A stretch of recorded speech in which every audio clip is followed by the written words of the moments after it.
Muy pintoso el nuevo lunes. Ahí nos quedan algunos pocos. Bienvenidos.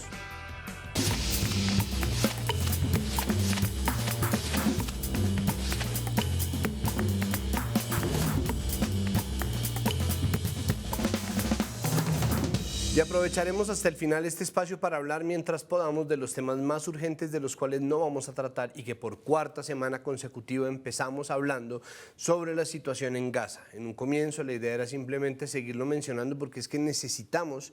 que se siga mencionando y que haya un cese al fuego ya. Pero en este mundo del de todo, en el que se puede encontrar uno defensores de lo indefendible acechando en cada esquina, se puede encontrar uno también gente que considera ofensivo que se diga que debe haber un cese al fuego ya. Y claro, hay también inaceptables manifestaciones de antisemitismo y antijudaísmo que tenemos que denunciar por lo que son, como mensajes y lenguaje de odio, como mensajes pintadas, incluso caricaturas ofensivas con el pueblo judío que no tienen nada que ver con el Estado israelí y que en muchas ciudades del mundo además se ha parado firme en defensa de la libertad palestina a pedir el cese al fuego y ha dicho no en nuestro nombre e incluso se ha sometido a la violencia de parte de la policía de las principales ciudades occidentales. Pero creo que en general valdría la pena hacer un pequeño recuento de en qué va esta conversación frente a esta masacre que avanza y avanza. Lo primero es que los crímenes de guerra cometidos por el Estado israelí son indefendibles. Esta violencia está además vulnerando al planeta entero, pero hay una población específica, una nación que está siendo bombardeada efectivamente y acá a nadie le sirve de nada tu inteligencia. Sí, la tuya, sí, frente a la muerte de miles de niños y miles de civiles que nada tienen que ver con Hamás, tu respuesta es la geopolítica, mi hermano, como si eso fuera una justificación posible de cualquier cosa. O decir que pues cada tanto la humanidad tiene episodios de estos, es lamentable, pero es lo que somos y parece que hay genocidios periódicos en eso. Que no solamente es una posición horrible e insostenible, sino que es inhumana, porque hay algo en nuestra naturaleza que también comprende o debería comprender el aprendizaje. Deberíamos aprender y en momentos como estos, sí, parece imposible que exista tal aprendizaje, pero tenemos que hacernos responsables. Y ya que hablamos de aprender, hay gente que ha optado por salir a decir que esto no es un genocidio a la luz de tal o cual académico, de tal o cual medida, cuando se están dando todas las señas de serlo. O bueno, ok, por favor, díganme entonces cómo se denomina una acción militar de retaliación con miles de muertos que se insiste en denominar daño colateral y que ha contemplado acciones que van desde el discurso deshumanizante por vías oficiales y activos del gobierno israelí que procedió entonces al corte de agua potable, electricidad y al bloqueo de la entrada de alimentos y combustible, o el uso del fósforo blanco que está prohibido por la ley internacional que quema vivas a las personas, o el desplazamiento masivo con posterior bloqueo por bombardeos de las vías de salida que habían dicho que había, ataques a hospitales y si quieren no contemos al Ahli, los ataques a los otros hospitales y a otros edificios de infraestructura civil y a viviendas y el corte de las comunicaciones de hace unas pocas noches en las que se realizó solamente uno de los muchísimos bombardeos contra lo que se moviera y lo que no, las amenazas contra otro hospital, en este caso Al-Quds, o la retórica de Netanyahu que recientemente citó un versículo de la Biblia que habla de erradicar hasta la memoria de un pueblo. No sé qué podría no estar apuntando hacia el genocidio ahí, incluyendo la negación del genocidio, que también es una etapa. Si existe una mejor definición de eso, dale, dímela. Por ahora nos vamos a quedar con esta, genocidio y exterminio. Y entonces salen otros a decir, ojo, no, ¿qué? No son tantos, están exagerando las cifras. Y poniendo en duda que esta cifra que está poniendo el Ministerio de Salud, que según ellos está gobernando Hamás, fuera entonces seña de que tal vez no está pasando nada grave. Entonces, ok, obviemos el hecho de que la comunidad internacional desde hace muchos años en general cree y toma las cifras que salen de Gaza, sobre todo porque el conteo tiene que hacerlo el personal médico que nada tiene que ver con Hamás y que trabaja en los hospitales que Israel amenaza con bombardear y bombardea. Digamos que no son tantos, como si eso fuera excusa o argumento de cualquier cosa. Ok, entonces díganme cuántos creen que son en realidad y cuántos partiendo desde el primer muerto civil, solo uno, en un ataque ilegal a la luz del derecho internacional tendría que ser. Díganme por favor cuántos para que se indignen y se molesten, cuánta gente tiene que ser. Y entonces habrá quien dice que jamás quiere exterminar a toda la gente de Israel, que dispara rockets indiscriminadamente, que es reprobable también y que debe parar. Pero que no está ni podría estar nunca en ningún punto de esta destrucción masiva al nivel de la destrucción desatada por Israel. Pero entonces dicen que Hamás no reconoce al Estado israelí, que es relativamente falso porque piden el regreso a las fronteras del 67 y claro, yo entiendo que Hamás dice una cosa y parece actuar de otra manera, pero el Estado israelí, que ha matado a miles de personas, incluyendo niños, está apuntándole. Dice que no le está apuntando a civiles, pero definitivamente las cifras dicen otra cosa completamente distinta. Pero que incluso siendo cierto que jamás está queriendo exterminarlos, no está contemplando el asunto principal, y es que la gigantesca mayoría de las personas asesinadas en esta retaliación israelí son civiles, y jamás es un grupo pequeño de personas comparados con esa cifra que no va a poder llevar a cabo ninguna de sus ideas, ni ninguno de sus objetivos, ni podría al comienzo, porque además Israel tiene uno de los ejércitos más poderosos del mundo, uno de los servicios de inteligencia y espionaje activos más efectivos del mundo. ¿Por qué no los encuentran si hasta una porción considerable de la población palestina los odia? ¿Será que incluso odiándolos los prefieren a un ejército israelí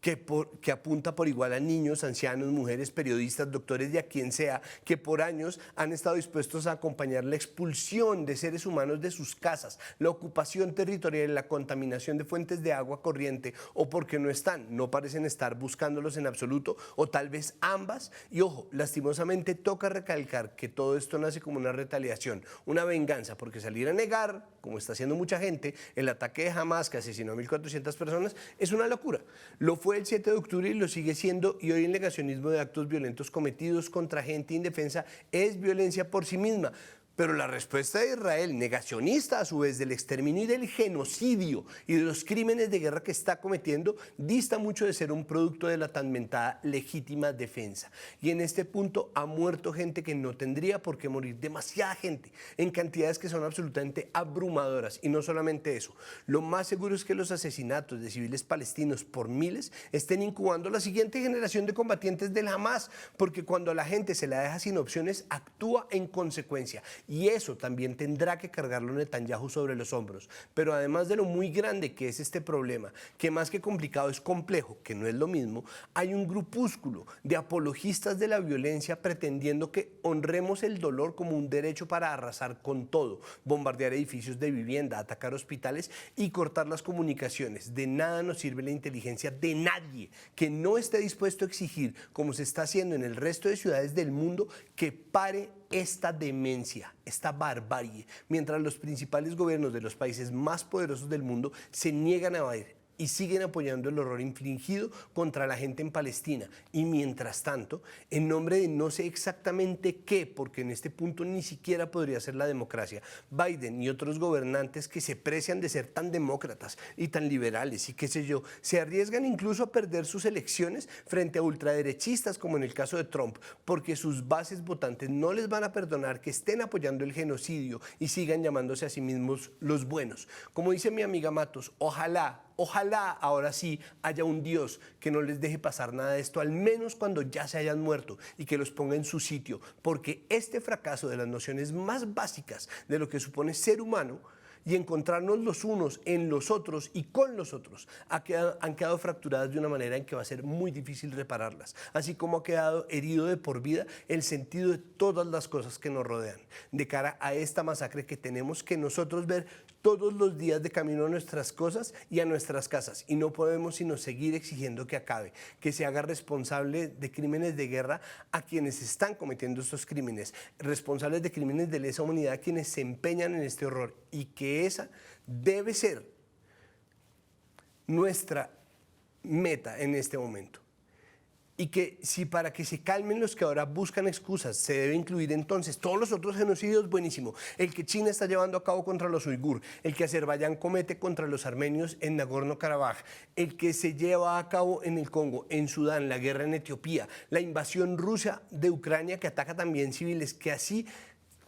sea, mejor aún, que se acabe ya el exterminio de la gente en nombre de nada en absoluto, porque no hay país que valga un solo muerto, y no vamos a hablar de esto. Pero para seguir a todos estos analistas que siguen concentrándose en los trinos de Petro, creo que los está dejando el bus hace rato, con sus análisis que siguen poniendo en el centro a quien no debería estar en el centro de la discusión, sin importar si él mismo quiso en su momento ponerse ahí. Y les propongo entonces una falacia, una pequeña falacia que sirva como herramienta y que nos ayude a saldar la discusión, que es lo que yo llamo la reductio ad nemesis y viceversa. Es decir, piensen si todo esto que le están avalando a Netanyahu se lo permitirían a Petro un segundo. Piensen si esa defensa que en un momento estaban haciendo de los valores ultradecoloniales y contracapitalistas de Putin contra la población civil ucraniana se las habrían pasado a Álvaro Uribe. Piensen si permitirían que aquel a quien consideran su enemigo, su opuesto diametral, tuviera en sus manos la capacidad de infligir un daño de este tamaño. ¿No, verdad?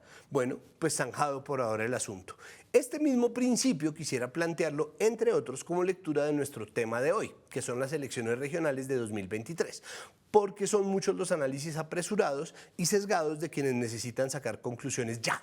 y que me parece que valdría la pena revisar con algo de calma, y para eso pues tenemos todo el capítulo, pero antes un poquito. Tal como cuando empecé a hablar del asunto en Gaza, creo que lo más fácil es empezar por creer y aceptar y dar por hecho que todo lo que se está diciendo es cierto, para luego dedicarnos a ver en qué porcentaje o hasta qué punto lo es. Empecemos diciendo que efectivamente, porque ya hablamos de eso,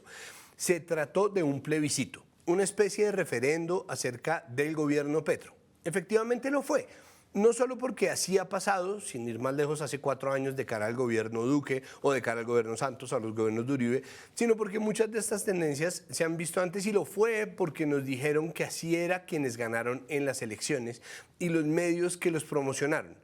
¿Quiere decir esto que los medios son parte de una componenda todopoderosa que nos manipula y nos hace pensar como sociedad y como personas, como individuos, exactamente aquello que se les está pasando por la mente y que nos introduce en el cerebro? No. Pero las maquinarias de fuerzas políticas tradicionales que volvieron a subirse al poder en las principales ciudades se necesitan mutuamente con los grandes medios. Y lo vimos pasar en los debates, lo vimos pasar en el corte de los perfiles que hacían de los candidatos, en la defensa de unos y no de otros, en el seguimiento de las decisiones del Consejo Nacional Electoral, que se volvió un agente político como si fueran victorias o derrotas en una carrera o en un partido de fútbol. Entonces, no es una conspiración, pero sí definitivamente es un interés común. Y de nuevo, es normal que pase y es normal también que se impongan agendas desde los medios. No nos gusta, pero es normal. Si bien hasta los públicos andan en eso, caso de RTBC con las agendas del gobierno de Petro y las de TROO aparentemente con las del gobierno del gobernador de Santander, Mauricio Aguilar. Digamos que no hubiera manera de hacerle un plebiscito a Petro, igual iban a buscar el poder las fuerzas tradicionales de la política. Y habrían podido lograrlo tal vez de otra manera, pero esa era la más fácil. Entonces no es la única razón, ni son esas dos las únicas. También está la incapacidad de la izquierda de generar un proyecto sostenible, una cantera, si se quiere, de liderazgos que se puedan posicionar visibles de cara a formar una red que dependa de candidatos que la gente quiera y no todo lo contrario, que es lo que hicieron. Y esa es la tercera razón. La otra es que Colombia es un país con muchísimo miedo de cambiar y es natural que tras una elección con tanta presión acumulada como las presidenciales de 2022, mucha gente tema haberse ido muy lejos y eso no es culpa de nadie, es una manera de ver el cambio que propiciamos y que nos atortola y nos abruma como le pasa a todos los países del mundo, si no miren ustedes Chile, y claro,